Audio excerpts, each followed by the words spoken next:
Now, we Unitarian Universalists are deeply influenced as well by the values of secular humanism, except that we question humanism's historical emphasis on the preeminent value of ourselves, on human beings, rather than on all life in its ecological wholeness.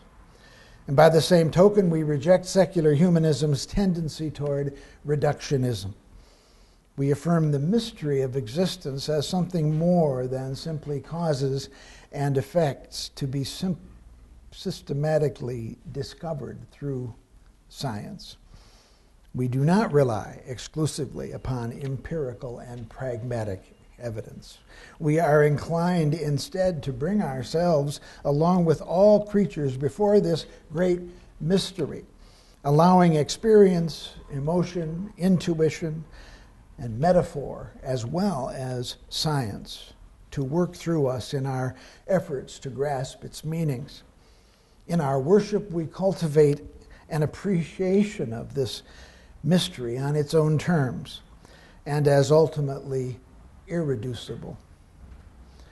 Most of us would say, in other words, that secular humanism goes too far in emptying out the world.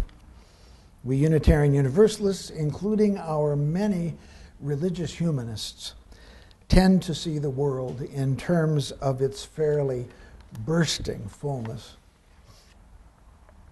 This vision of an all-encompassing magnitude and mystery of our natural existence, manifesting ever-emerging quality and richness for all of life, and for the future of life, and for the future of the earth, and our human capacity to participate creatively and effectively within it, is powerful truth for us.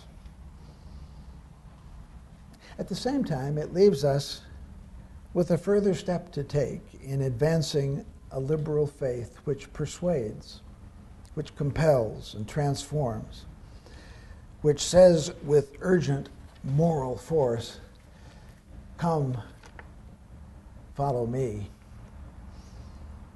The nub of this, for me, is whether ultimate reality is best understood as truth. That is, whether what we might name God is best understood in objective terms. The British liberal religious journal Faith and Freedom put it this way, which I think clarifies what I'm saying here. Jesus seems to have belonged to those for whom the feelings of the heart are foremost. He experienced God by feeling after him in terms of personal relationship, the heart's interactive response to divine love. The Unitarian witness has tended to be more of the head and the mind's apprehension of divine truth. The devotion to God as truth is perhaps a less personal experience than that of those whose hearts are moved first. Reason is more objective than feeling. It is dispassionate rather than passionate. One may love the truth and identify oneself with it, but the truth may not yield the same experience as does, say, loving kindness.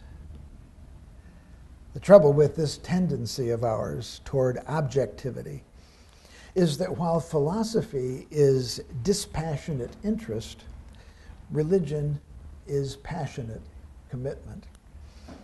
I believe we are incapable, therefore, of living religiously committed and productive lives with God understood only as truth.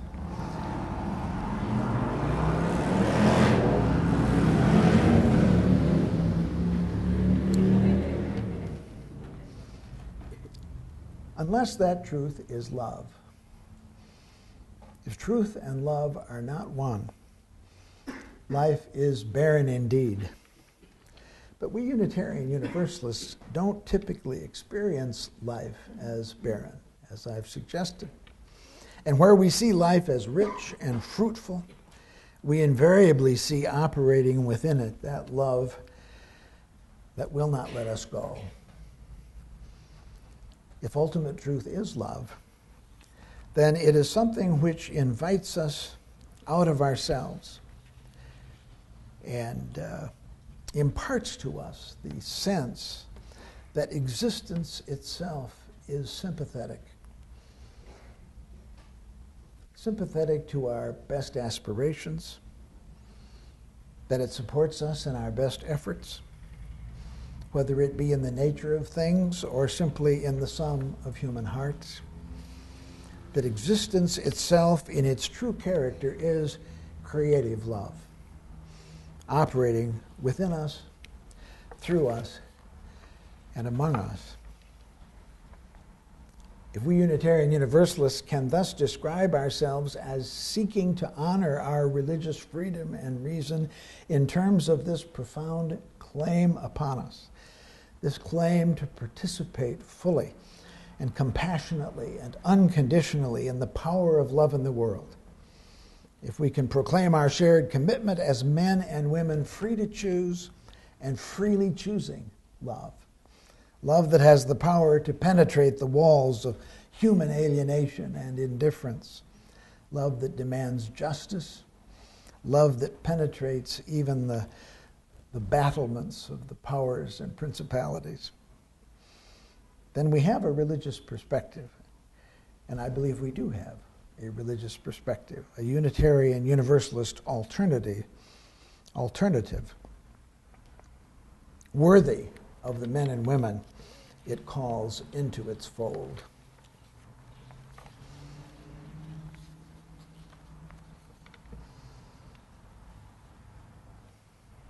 Let's join together now in some words of aspiration and prayer, followed by some moments of silent meditation.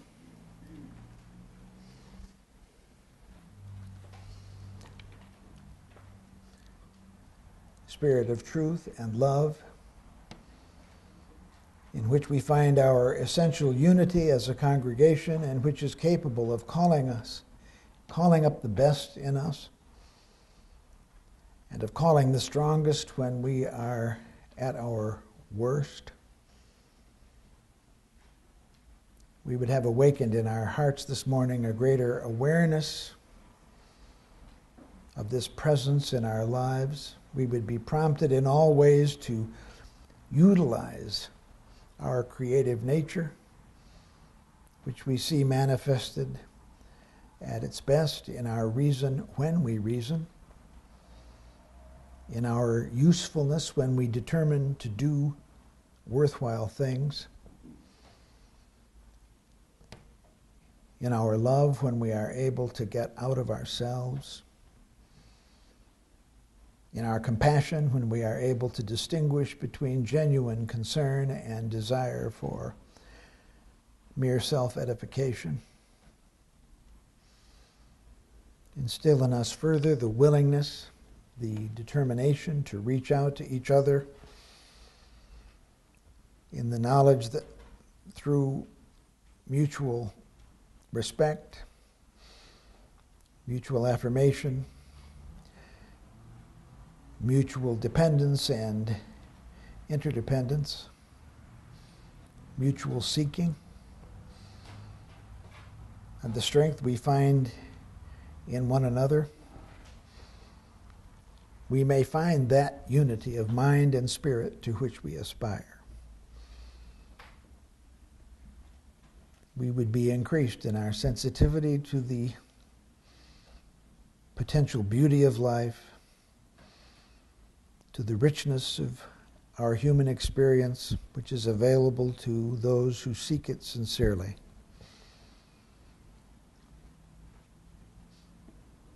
Amen.